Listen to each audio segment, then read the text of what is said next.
Welcome everyone to the University of Michigan Club of Washington, D.C.'s virtual event, David Maraniss and his Michigan books. A few housekeeping items. We're recording this event. The recording will be available in a few weeks. Unless yes otherwise, please keep your microphone muted. And if you have any questions, please use the chat feature. John will get to any that he has time for. The event will run to around 8:15. Neither John Bacon nor David Maraniss needs any introduction from me. For those that need to be reminded of John's stellar writing and teaching career at Northwestern Michigan and in chronicling Michigan sports, we recommend that you look at the bio and the dust jacket of your copy of Overtime, his book about, among other things, the 2018 season. And now to John to introduce and have a conversation with the great David Maraniss. Thank you, David Koss. Thank you, David Maraniss, for being here. Sure. I could spend the whole hour talking about his background, so I'll keep it shorter than that. But I can tell you this, that between the two of us, we have 2 Pulitzer Prizes. So thank you, David, for pulling the weight on that one. As you might have guessed, the score is 2-0, but anyway. This will be his book on Jim Thorpe will be your 12th book coming up. 13th. 13th, so you already written 12. Got that tweet. He won the Pulitzer Prize, the first one, for his book on Bill Clinton, first in his class, which he wrote while Bill Clinton was still in his office, in fact, his first term. And that's actually kind of a tricky thing to do because people don't want to talk when the man is still in office. It's easier usually in retrospect than it is while it's live, if you will. I also wrote a book, of course, on Barack Obama. He bounces back and forth between sports and politics, his 2 main loves. Great biographies of Vince Lombardi, one of the best biographies I've read of anybody, sports or otherwise. Roberto Clemente, the 1960 Summer Olympics, which featured a young boxer named Cassius Clay at the time, now Muhammad Ali, of course. But the 2 books today we'll be talking about will be his book on his father, A Great American Family, and a book about Detroit, Once in a Great City. And for all you Michigan alums, both these topics should be rich for you. His dad was the editor-in-chief of the Michigan Daily, and in the 1940 yearbook, they featured the big men on campus, which at the time were Fielding Yost, Tom Harmon, the 1940 Heisman Trophy winner, and a young man nicknamed Ace Maraniss. And I've always maintained, David, your nickname is Ace, you're cool. So tell us about this book, by far the most personal, and I think in many ways the riskiest, I think, for you. Why did you decide to write it? And what were the challenges delving into something so personal and so sensitive? Well, you're right. This is the only personal book really I've written. And I probably had it in me my whole life, but I wasn't ready to do it until a few years ago. It's about a time when my father was in the crucible of the McCarthy era and called before the House Committee on Un-American Activities and fired from his job and blacklisted for 5 years. Now, when I was growing up, my father did not talk about this. He'd survived that era and moved on and really sort of imparted in me the lessons of his own life. Never fall for any rigid ideology and search for the truth wherever you can take it. And he had a very successful career as a newspaperman after that period when he was in the crucible. I was 2 years old when he was fired. But, you know, as I was doing my own books, especially the books on Bill Clinton and Barack Obama, I was a biographer. And there, of course, were many discrepancies between the stories that they told about their own lives, including in Barack's really very illuminating memoir, Dreams from My Father, and the reality of their lives. And when people would ask me about that, I would say, well, you know, all of us, when we talk about our own families, we generally are passing along the stories and myths that we've heard from our parents and our aunts and uncles and grandparents. But very few of us have a biographer to go back into that and find out what really happened. And the more I'd say that, the more I started to think, well, you know, there's a story in my own family's life. I'm a biographer, and I'm the only one who can go back and find out what really happened.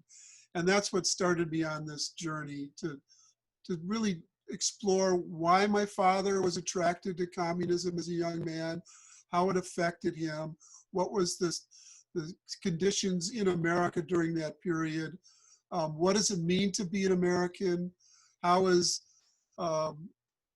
sort of demonization of others used as a political tool, all of those issues that are still relevant.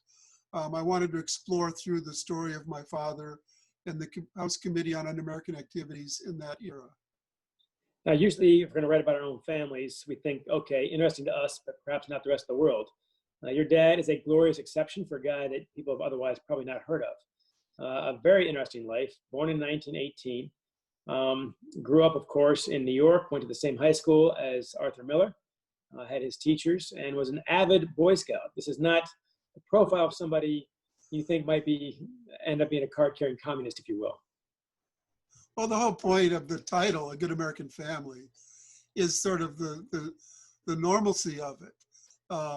You know, I did come from a good American family, and actually it was a Michigan congressman, Charles Potter, from up around where you are right now, John, you know, up in the northern part of Michigan, who used that phrase. He said he was shocked that anyone from a good American family could be attracted to the radical left. And when I saw that, when I was doing my research, I thought, well, I came from a good American family, and those were my parents. And so that's, you know, I don't think there's a dichotomy there. I think that you know, one's politics and one's life are, you know, you can't draw any conclusions from one to the other. Well, especially you did a great job of this. In the 1930s on college campuses generally, communism was a pretty popular idea, which makes a lot of sense given the Great Depression and how capitalism had certainly failed us largely in the 1930s. Michigan happened to be a particular hotbed, echoing, or I guess preceding, of course, the same hotbed you saw in the late 60s, early 70s on Michigan's campus, as you did in Madison as well, and you grew up in that kind of environment. Yep.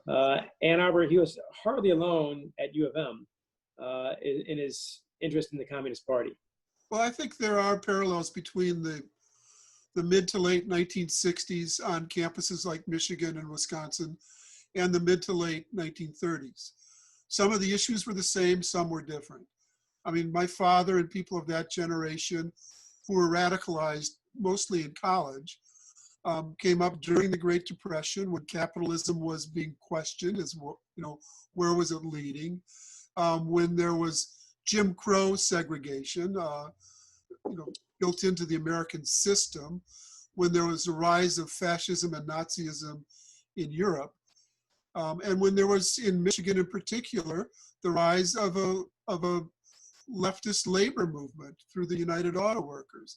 So all of those factors were part of what drew some people to communism.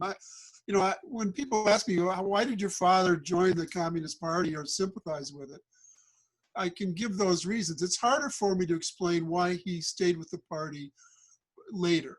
But in terms of being attracted to it in that period, it was purely out of idealism and a belief in a better country. I mean, he was a patriot in that sense, as were a lot of people who were attracted to the Communist Party, as are a lot of radicals today. Sure. They're not as interested in destroying as building something better. You know, but there can be a lot of naivete in that, but the idealism is there. There's enough support for it on campus that when Willis Ward, African-American football player from Detroit, who was a great student as well as an All-American athlete who actually beat Jesse Owens in a few foot races, by the way. So you're in a small list right there, of course. He was banned from playing against Georgia Tech in 1934. The star of that squad was a guy named Gerald Ford. And in Fielding Yale's letters this time, and I've dug these up at the Bentley Historical Library, where I know you've hunkered down more than once, David. He's complaining to his friend at Georgia Tech that the communists on campus are stirring up trouble based on the fact that he would not play an African-American in the game. I don't think communist explains that, actually, but it shows you what a lightning rod it was, an easy scapegoat it was in many ways, but how also widespread in 1934 the communist support was on campus. Gerald Ford, of course, was livid about this situation. He was a roommate of Willis Ward's, and he threatened to quit, a la, it's almost like a Brian Song situation. They were roommates on the road, the first in the Big Ten, I believe, interracial. No one ever accused Gerald Ford of being a communist, but he was outraged. But Fielding Yost lumped in anybody who was against this as a communist. So that's Of how. course. I mean, it's easy to blame the communists for anything. I mean, were they responsible for what happened to the Scottsboro boys? No, they defended them when others wouldn't. As the same thing was going on in Michigan, although there was a very diverse group that was supporting Willis Ward in that situation, including Arthur Miller, who, you know, you said my dad went to high school with him, Abraham Lincoln High in Brooklyn, New York. But he also my father followed Arthur Miller to Michigan.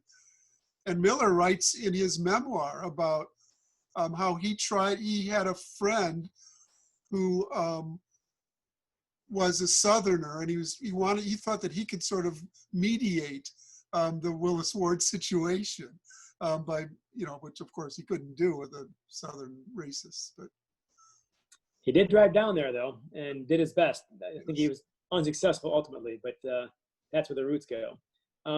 When your dad was named the editorial page director of the Michigan Daily, it was big enough news to make both Detroit and Brooklyn papers. It would not make that today, of course, but that's what a big deal it was when your dad was in school. You know, I don't know if anybody on this Zoom worked at the Michigan Daily, but I presume probably somebody did, maybe more than one person. I have to say that one of the most interesting, fascinating, and really heartwarming things about doing the research was seeing what a fabulous newspaper the Michigan Daily was in the 1930s up to 1940. And I know it's always had an excellent reputation, but in that period, you know, I've read hundreds of different newspapers doing research and in my journalism career. And I would say the Michigan Daily of that era was as sophisticated as the New York Times. Its book reviews, its essays on politics, its coverage of what was going on in Germany and Italy and Spain. Everything about it was at a level of sophistication that just stunned me and impressed me. So, you know, the politics was part of that, but it was deeper than that. And of course, the staff then, you know, included Stan Swinton, who went on to run the Associated Press, and Harvey Swados, who became a novelist, and Arthur Miller, the playwright, and David Maraniss, Ace. The Ace. You don't know the exact source of that nickname, do you? It just had to be cool. Well, you know, later it became sort of his alias during a period when he was trying to hide out. But no, it started at Michigan, and I don't know who gave it to him. I wish I did. Who would have coined it? But he was Ace at Michigan. Well, trust me, it's never the knucklehead in the corner who gets called Ace. That's never the case. Back to the Michigan Daily, though, the quality of it. I did not write for the Michigan Daily, but I have been on the board. So, of course, I've been reading it for 30, 40 years now. It's still one of the best student papers out there. I don't know if it can compete the way it did in the 30s and 40s with the national papers. But without a school of journalism at Michigan, they still produce a ton of guys, any major paper, including yours, of course. Oh, Washington yeah. Post. Your buddy Eugene Robinson, well-known and fellow Pulitzer Prize winner. Matt Rennie, my old colleague at the Detroit News, is your sports editor now. Done some stories for him. My early days at the paper was Sarah Fitzgerald, I think was the first person I knew there. Yeah. She's done a great book on Title IX, of course, which David Koss can speak to as well. I've always, you know, we always say, of course, that a newspaper is a daily miracle. How it can possibly come out daily is pretty amazing. Put a bunch of sleep-deprived 20-year-olds in charge of that. And what can possibly go wrong, right? So the quality makes it even more impressive, I think. But those years definitely shaped your dad's worldview. And certainly, you know, he was not a provincial guy, even though he's a college kid in the cornfields. He had a broader view of the world, I would say. Well, he came from Brooklyn, from New York. For starters, right? And there were a lot of Michigan students from the East Coast then, and that, you know, it's still true now that the great land-grant schools of the Midwest, especially Michigan and Wisconsin, attracted Jewish kids from the East Coast who could, for various nefarious reasons, couldn't get into the Ivy League. So there was that to it. But, you know, another figure in my book, and a central character, is not just my mother, but my mother's brother, Bob Cummins, who was also on the Michigan Daily and went off to fight in the Spanish Civil War, which was really such an important part of the sensibility of the left in that period, that war. And really, I think the most underappreciated event of the 20th century. All of the isms of the 20th century were in the Spanish Civil War. Capitalism, Elaborate on that. Nazism. This is, of course, in the mid 30s. Hemingway goes there naturally. Yes. This is when Franco rises to power. The list is pretty long, but your uncle went there. And this is not, kid stuff. The danger was absolutely real, as you can elaborate on that as well. But that also impacted your father ultimately, I think. Oh, sure. He was covering it from here, and he already knew my mother when my uncle went with two other Michigan students, Ralph Neefus and Elman Service. Elman Service went on to become a very noted anthropologist.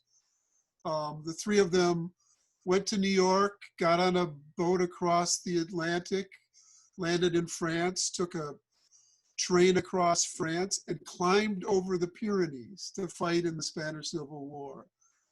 They didn't do it for any other purpose than that they believed in that fight. It was illegal. They had to lie on their passports to get there and say they were going on tours of Europe. And they all fought in what is a misnomer, the Lincoln Brigade. It wasn't really a brigade, it was a battalion. It was the International Brigade.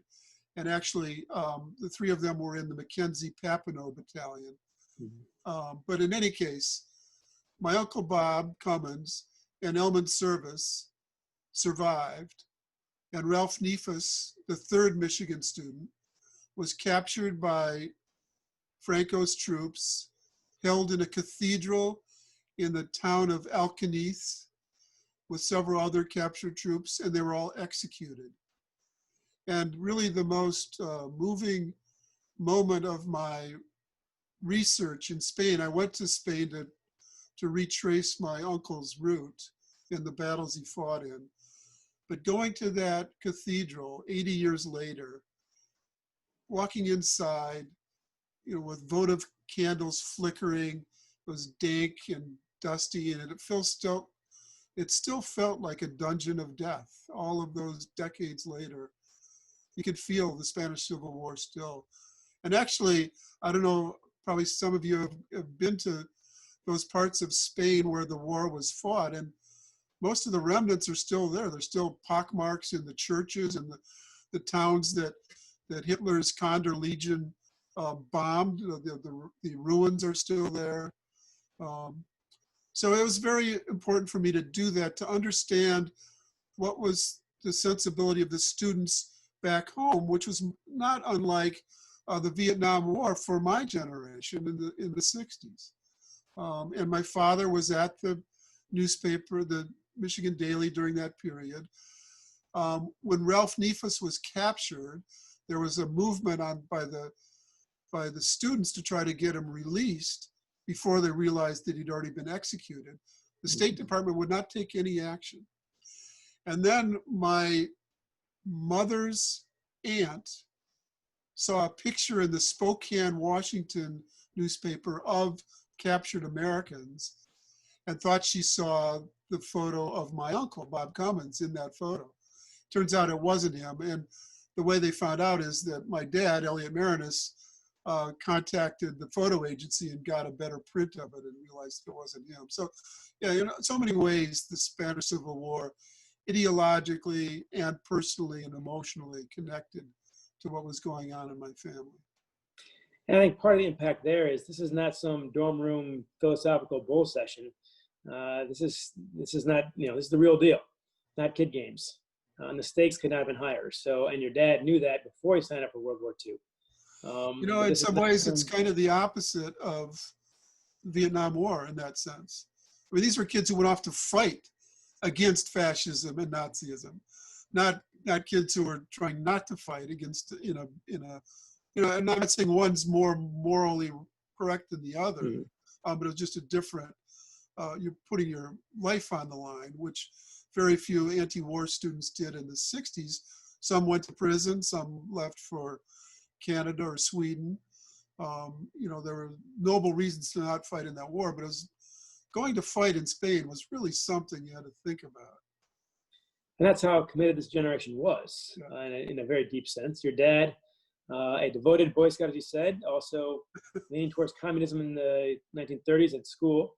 He still signs up, very much a patriot, a good American family, back to your non-dichotomy theme here. He signs up for World War II. He leads a battalion, I believe it was, a unit of African-American soldiers, and writes your older brother, Jim.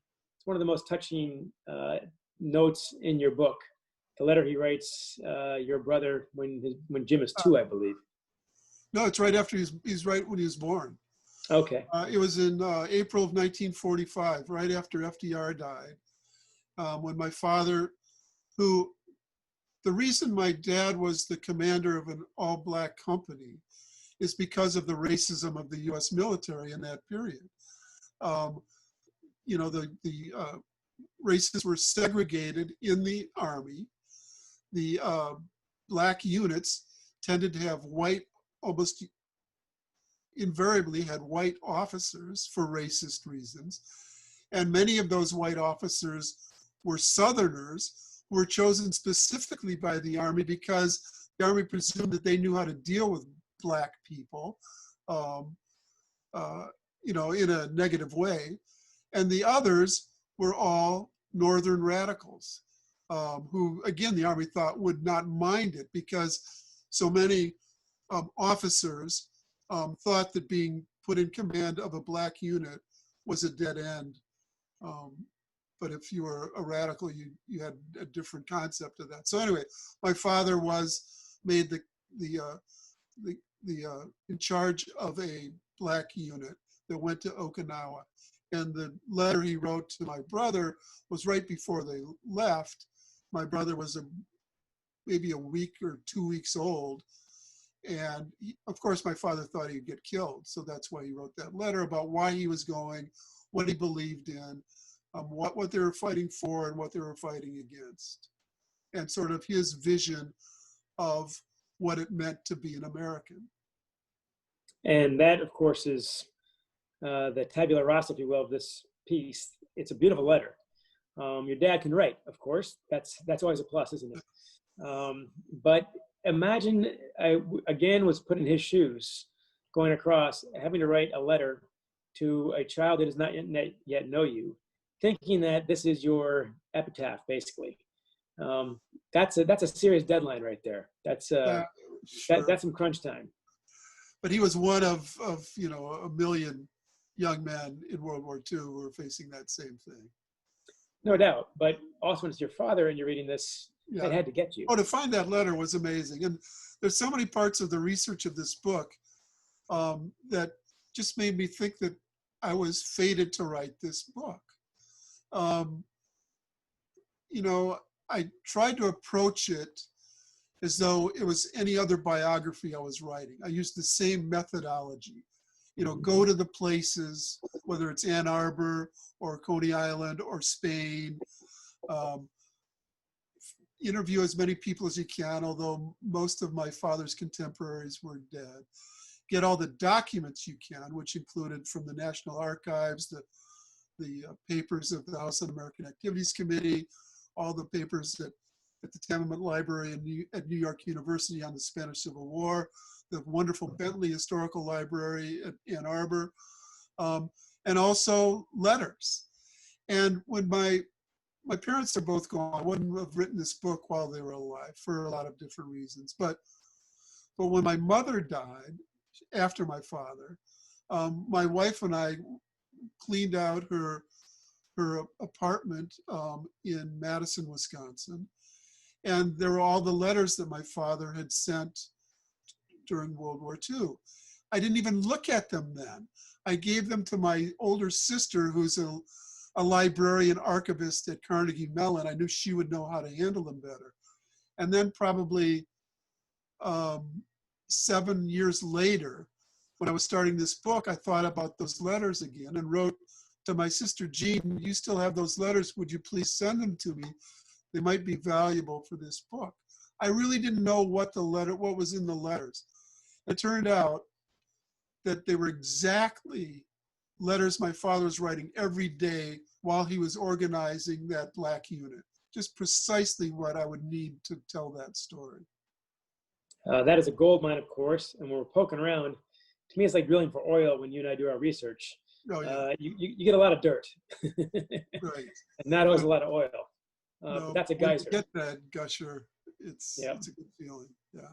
And he writes, I would say, quite honestly, it's not just rah-rah stuff.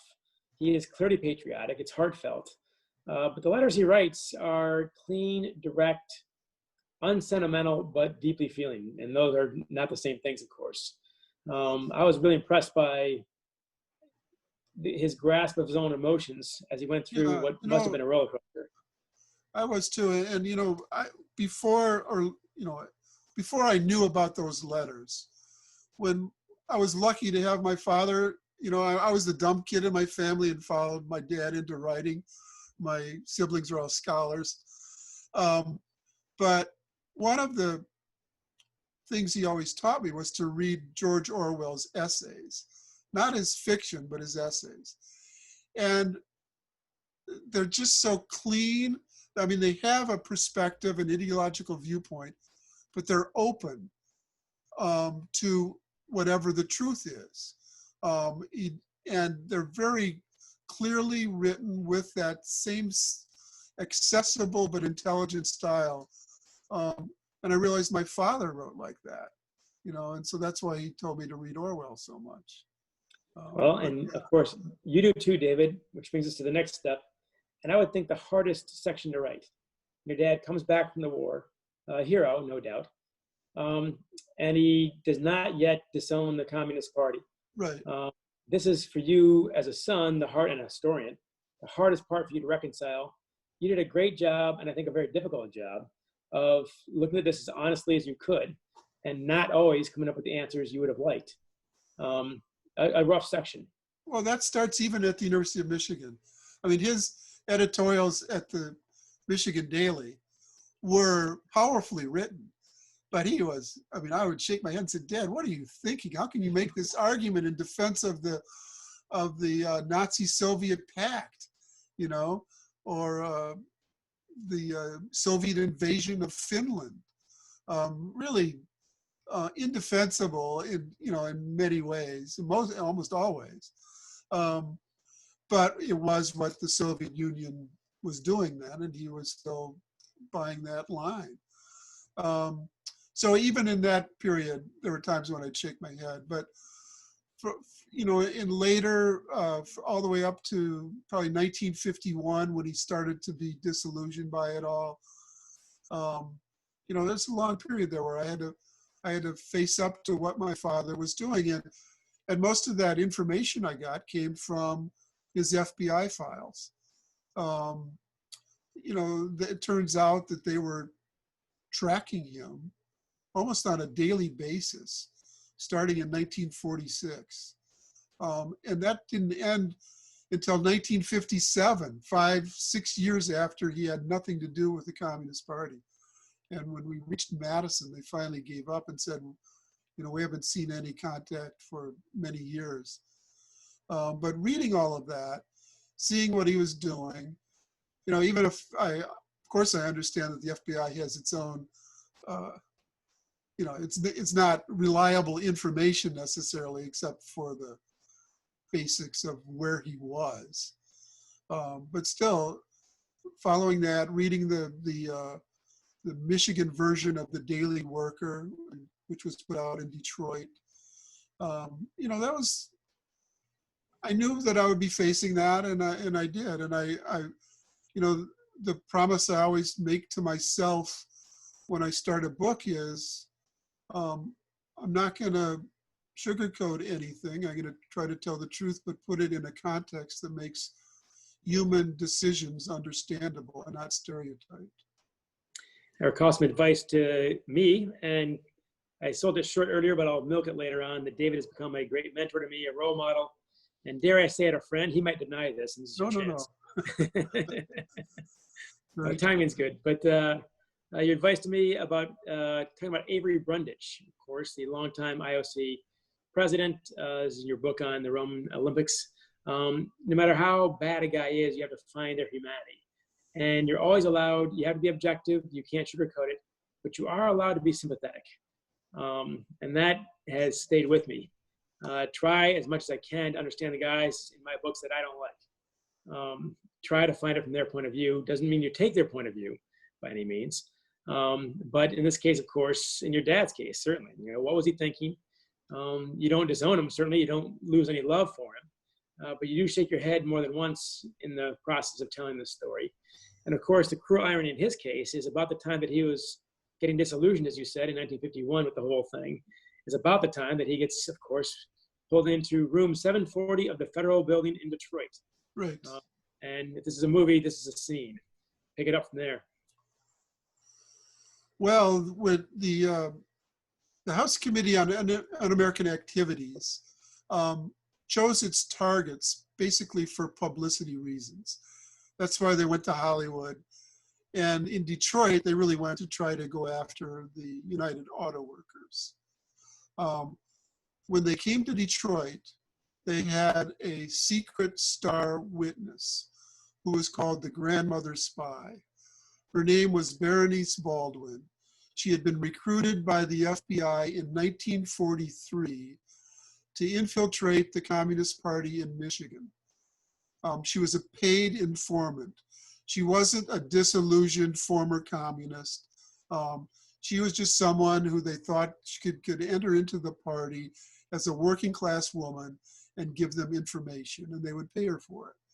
She was very successful at that, stayed in the party from 1943 to 1952, rising up the ranks to become the secretary of the state party. And when the House Un-American Activities Committee came to Detroit in late February of 1952, she testified and named hundreds of names, one of whose was my father. As soon as she testified on February 29th, I think it was leap year, my father, who was working at the Detroit Times, was summarily fired that very day. And then a week and a half later, when the committee came back to Detroit, he was called to testify.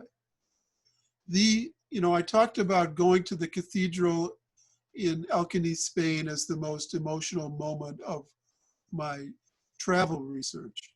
By far the most emotional point of my book and my research was when I went to the National Archives in Washington and was going through the files of the House Committee on Un-American Activities. The day my father testified, he said, "I have a letter I would like to read to the committee about what I think it means to be an American."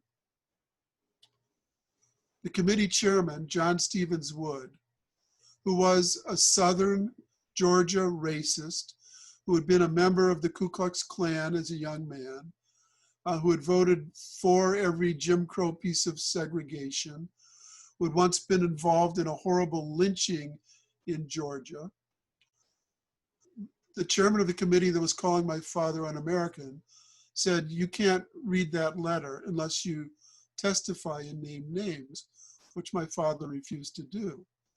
So my father's letter to the committee on what he thought it meant to be an American was taken by the committee, but he wasn't allowed to read it. It wasn't put into the record in any way. It wasn't part of the transcript of the hearing, which I had already read because all hearings transcripts are public record, but the letter wasn't. So there I was at the National Archives. All of the committee records had been opened. There was a file on that hearing. There was a folder that said Elliot Maraniss. And when I opened the folder there, the first thing in it was the letter my father had written and had not been allowed to read. And to see that letter, everything just washed over me about, for the first time in my life, I was in my 60s. And I had always sort of evaded the reality of what my father had gone through, because he didn't talk about it. It wasn't really central to my life with him. And for the first time in my life, I started to think about what it must have been like for my dad. I finally could put myself in his shoes as he was going through that horrible crucible.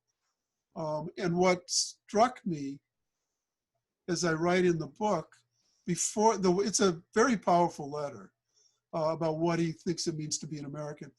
But what really got me was my dad was like an old school newspaper guy, a hunt and peck typist on an old typewriter.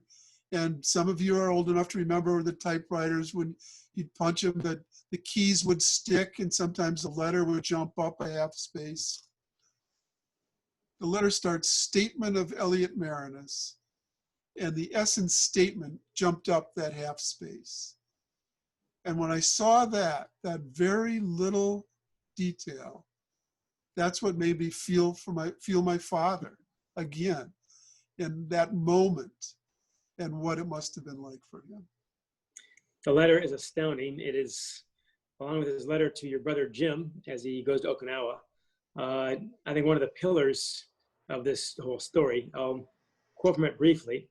And I stumbled a couple times here. David and I did this in Traverse City about, 3 or 4 years ago, I think. So it wasn't that long ago, John. A couple of years ago. That's right, because the book came out. That's right. Yeah. It was last year, my man. Was it last year? Yeah, you've lost your brain since you've been running all these marathons. Some would say before that, but yes. It hasn't gotten better, we know that. But this letter is beautiful, and I'll just grab a couple of lines from it. "I was taught as a child and in school that the highest responsibility of citizenship is to defend the principles of the U.S. Constitution and to do my part in securing for the American people, not just himself, the blessings of peace, economic well-being, and freedom. I have tried to do just that to the very best of my ability. My Americanism has been questioned, and to properly measure a man's Americanism, you must know the whole pattern of a life." And he closes by saying, "These qualities that went into the making of our nation can be discarded only at great peril to ourselves and our children." He doesn't waste a word. There's nothing extra in there. There's nothing gratuitous. There's nothing in there with my red pen. I go, well, it's lovely, but this is too long here. It's tight. And to have, if not your life on the line, certainly your lifestyle on the line, your well-being, your family with 4 kids, it must have been terrifying. And yet he didn't flinch. That is genuine courage. Well, I think the most courageous thing he did was refuse to testify, because they wanted to name names and he wouldn't do it. And you can understand the pressure. You know, he was married, 3 young children.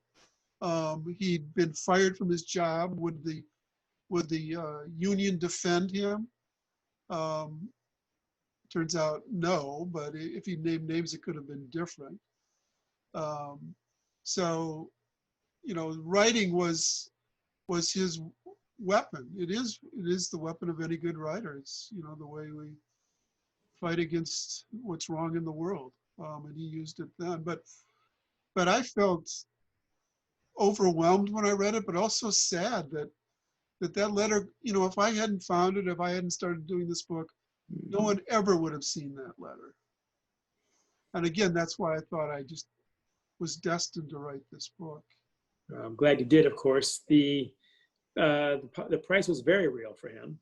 It was not abstract, as we said about the Spanish War and going to World War II. By not naming names, it cost him 5 years of his career at least, bouncing around. And we can look back at that and say, okay, 5 years is a big price to pay. But as he's paying that price, he has no idea if it's ever going to end. I mean, he didn't know, okay, it's a 5-year sentence. He just knows that wherever he tries to set up shop, they come around and they get him fired. This happens again and again and again. And as you say, you've got 3 kids and soon 4. That had to be, you had to have a lot of nerve, and your mom did too, to get through that, you know, your head on straight. That had to be very scary. I give my mother more credit than my father for keeping our family together during that period. You know, she was as ideological as my father. They didn't go after her.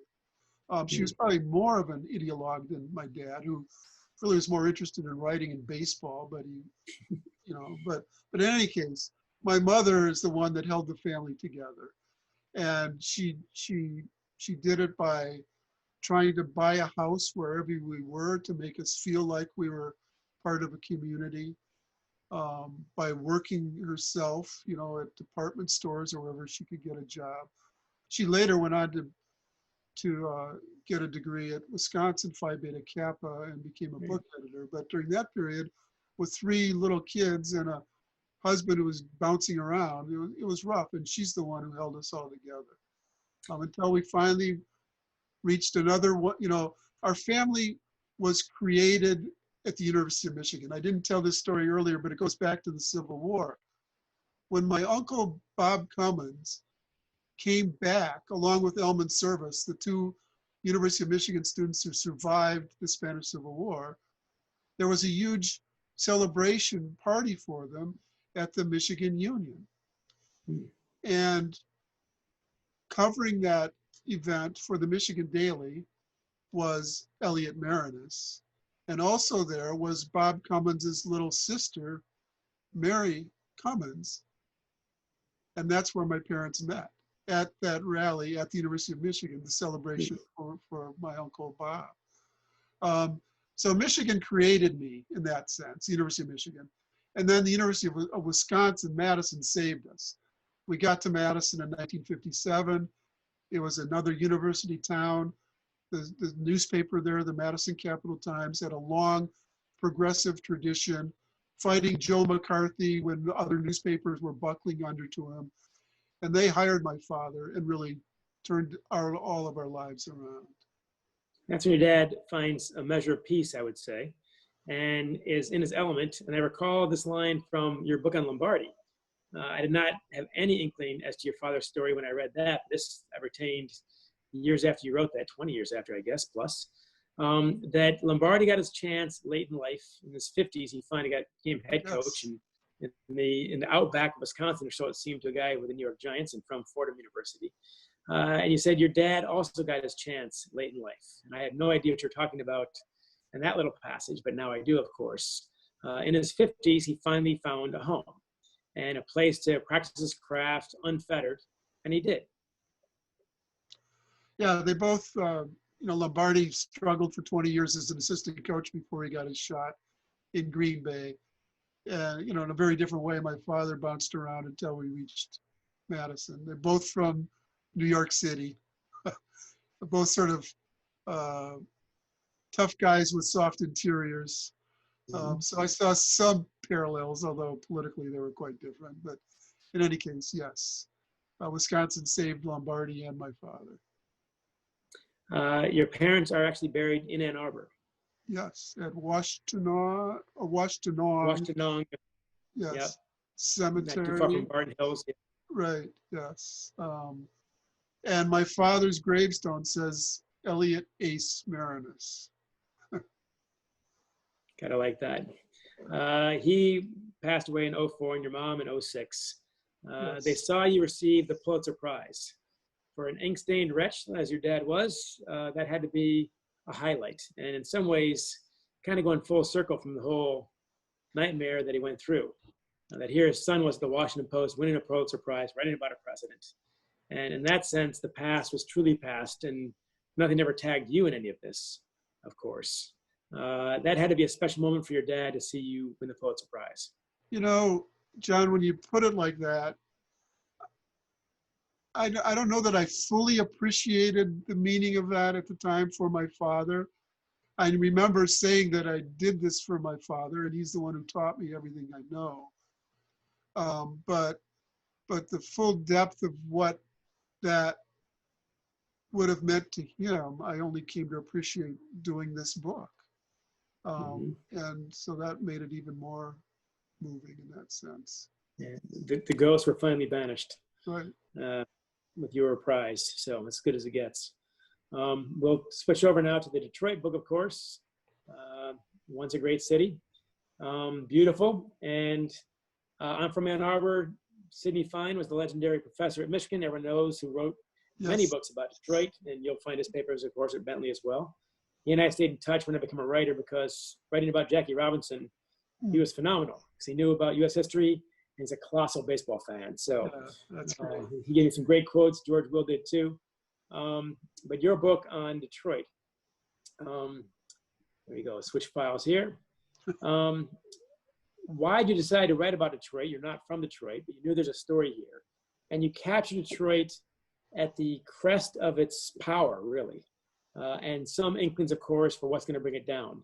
Walk us through why you were attracted to this, and why 62 and 64 and not 68, 69, and perhaps more obvious times. And I think you did the right choice, of course, but it's interesting. Well, first of all, you said I'm not from Detroit. I was born there. I was born in Women's I take Hospital it back. in 1949. My father worked at the Detroit Times. You know, in this book, which I wrote before the personal book, I don't really talk about my father's experiences because it would have blown up the Detroit book in a way that I didn't want to do. Mm-hmm. But I spent most of my first 6.5 years in Detroit. So the way it started, you know, everything connects in funny ways. I'd written the biography of Vince Lombardi. That biography was transformed into a Broadway play starring Dan Lauria and Judith Light, which ran in 2010 into early 2011. Super Bowl Sunday 2011, I was with the cast of Lombardi in New York. Packers made the Super Bowl that year.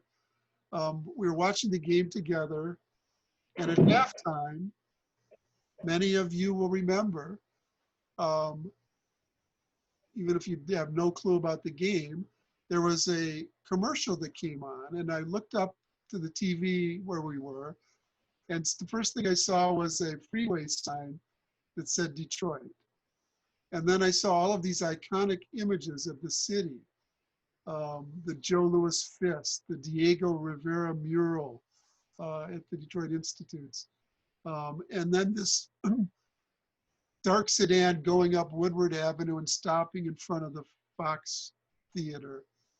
And the rapper Eminem got out and walked into the theater and down the aisle, and there was this wonderful black gospel choir rising in song.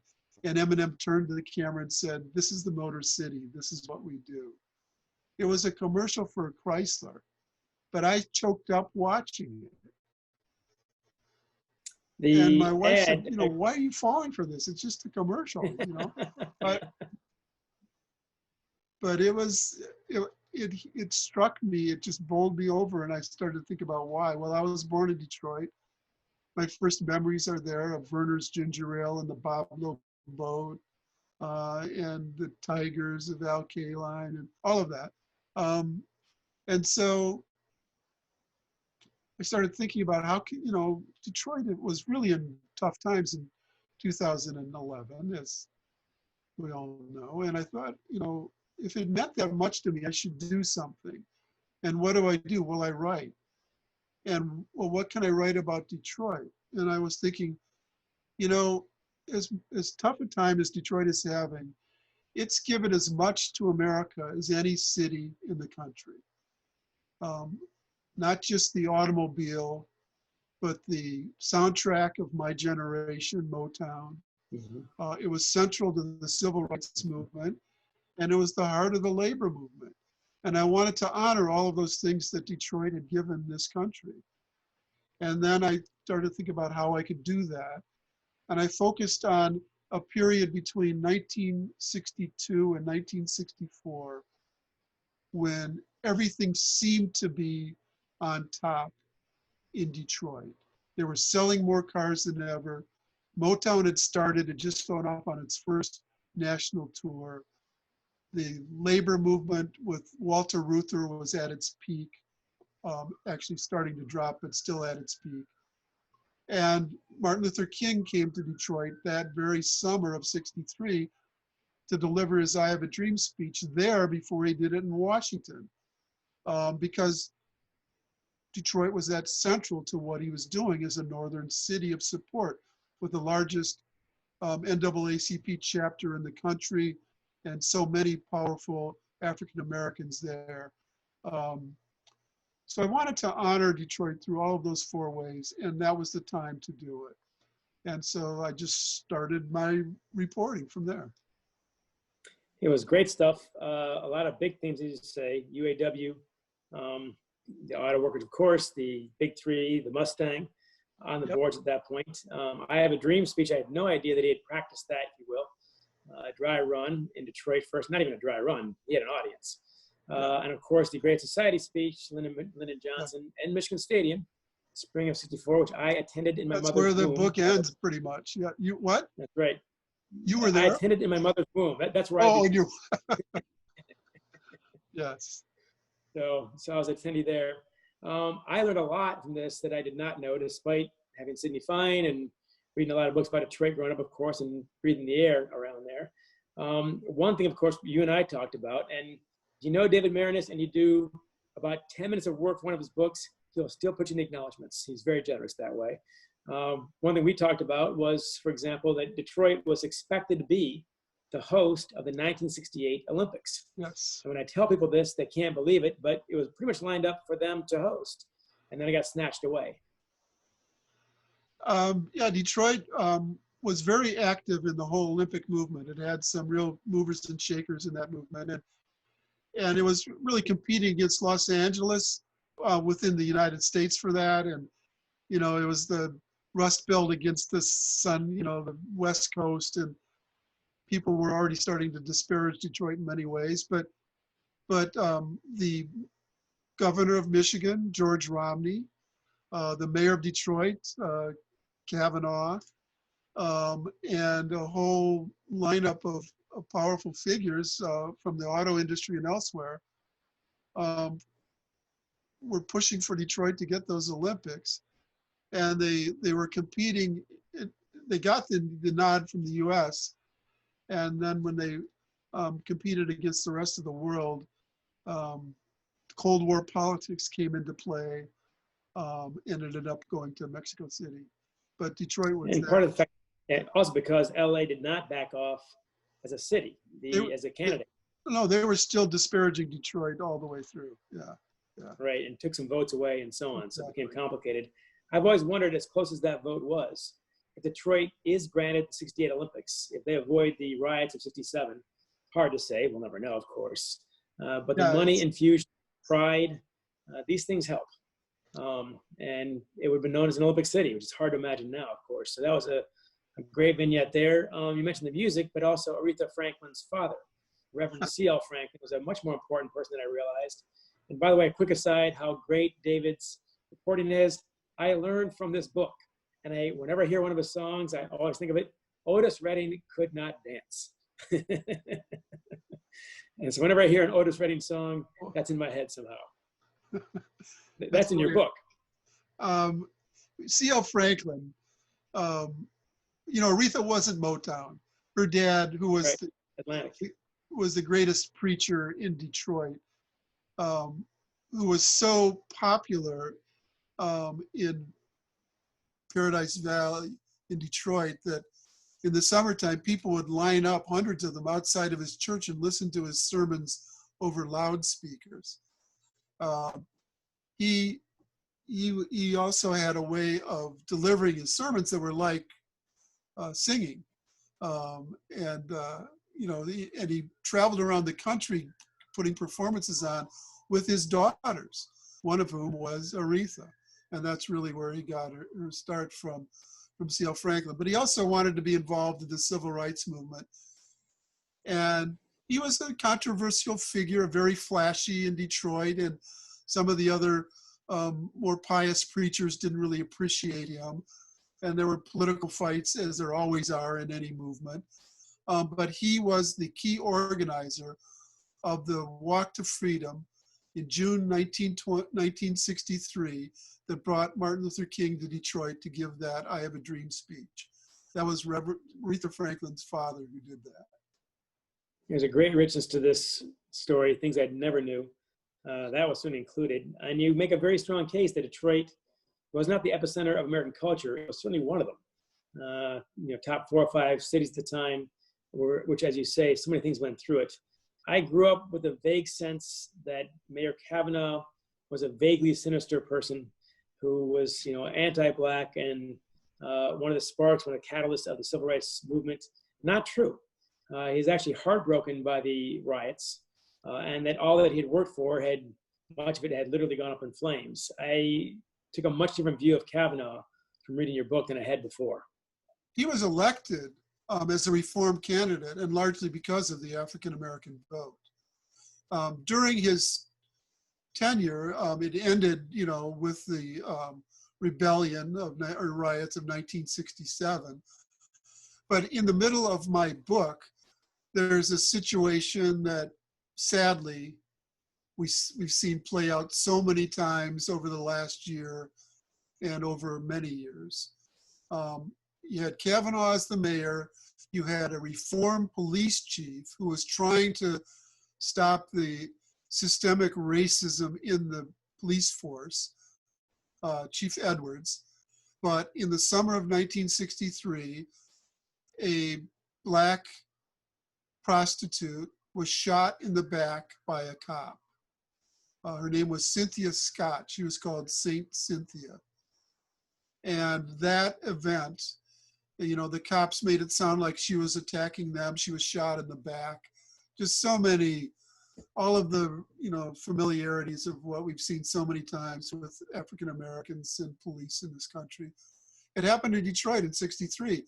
And it really, there were a lot of incidents before that and many after that, but that really was a turning point, sort of leading all the way up to what happened in 1967. And you paint at the Genius series, you paint Detroit at its peak in the early 60s, and within that are the seeds of its own destruction, and that's one of them.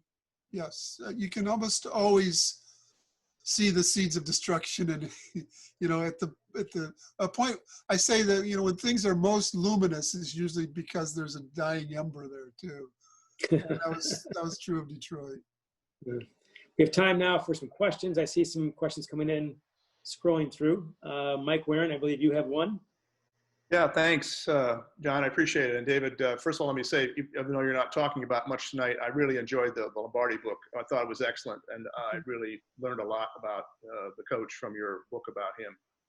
On your story about your family, it was interesting. I told my mother worked at the U of M admissions registrar office from 1948 to 1952, and I said, he talks in this book about FBI people checking on students. And she said, we had them in there all the time, checking on student status.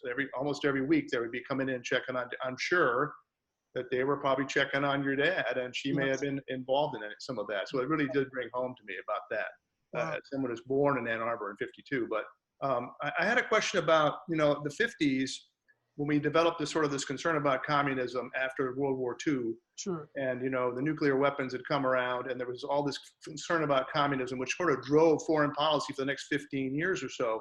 But it was all based on fear. And this whole thing about communists in America, we're going to secretly overthrow our country, and this fear. And I'm wondering if you see now parallels in our politics today to the kind of politics that were back in play in the 1950s. Dealing with the communists and McCarthyism and that sort of thing. Are there parallels now to what went on 50, 60 years ago? I started researching this book a month before Donald Trump rode down the golden escalator in New York into our lives. But there are really important and awful parallels between that era and today. One is the manipulation of the truth. McCarthy saying, I have here in my hand the names of 205 communists when he didn't have anything in his hand. Another is the demonization of others. In that era, it was the demonization of members of the Communist Party, of radicals of any sort. Today, it's the demonization of Muslim Americans and of people coming over the border, immigrants, undocumented immigrants, all for the same purposes. The use of fear and the demonization of others.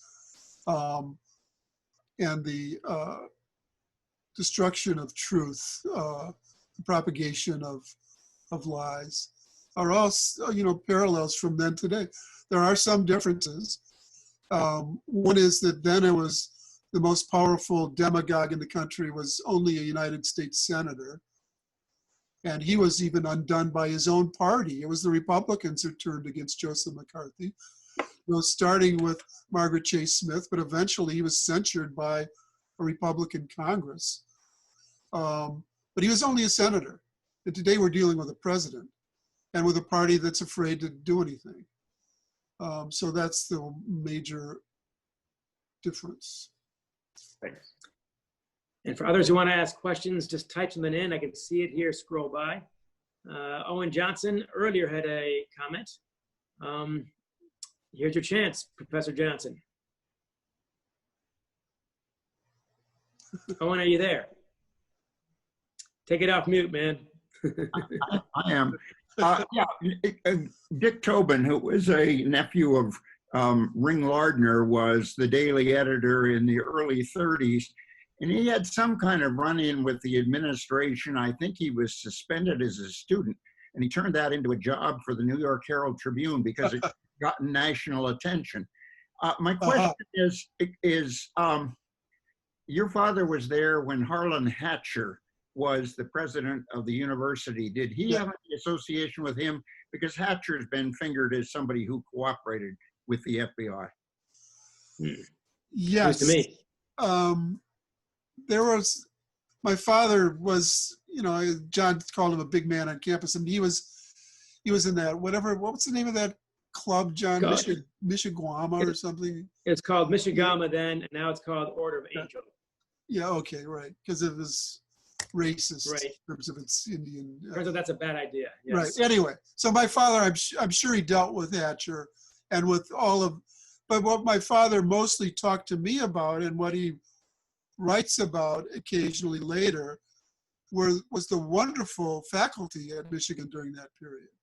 And it wasn't all radicals that he was, it was the English department, the history department, economics, but the relationship with the administration was contentious, but he was not, they didn't censor those editorials that he wrote that were pretty, out there. So he survived that. And the Michigan Daily is, Sarah Fitzgerald would know this better than I, or all of you who worked there, but it's sort of independent, right, from the university in that sense. They couldn't really censor it. That's true. And as a former board member of the Michigan Daily, we do a nice sleight of hand. When there's a problem that we can help solve, all of a sudden it's part of the university. And when there's editorial freedom, we have nothing to do with this. We've been happy to play both sides of that one. I noticed that Sarah Fitzgerald has just commented. She is the author of Conquering Heroines, about some great Michigan women, of course, who saw Title IX through. Sarah Fitzgerald, would you like to ask your question now for David? Trying to mute. And so, David, great to have you here and talking to all of us. Thanks for all the props.